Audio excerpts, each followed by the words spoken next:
In the PACE trial, patients with chronic phase CML were started on 45 milligrams, but upon really encounter of toxicities and recommendation by the FDA, many of the patients, if not all, were reduced to 30 and 50 milligrams doses. We now, currently with more than 5 years follow-up, patients that were dose reduced still enjoying a very durable responses, not only complete cytogenetic response, as well major molecular response and even deeper responses. So it's important to take this into consideration, and as soon as you start treatment with, in this case, recommendation in my patient is 30 milligrams of ponatinib daily.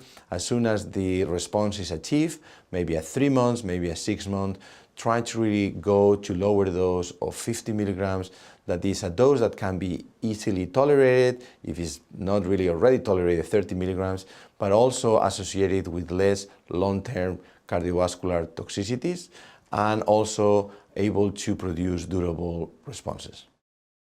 We have been discussing in this case that the option for second-line introduction of tyrosine kinase inhibitor are many. We discussed even 4 drugs: nilotinib, dasatinib, bosutinib, and ponatinib. Of course, the third-line choice is going to depend on what is going to be the second-line choice. However, we know that in the case of ponatinib, the later we use a very powerful drug like this, the responses are going to be lower. So I think it's important to take this fact into consideration. And although it's very standard these days to use a second-line TKI before the introduction of ponatinib, in certain patients, they may be lower the efficacy of ponatinib in the long run.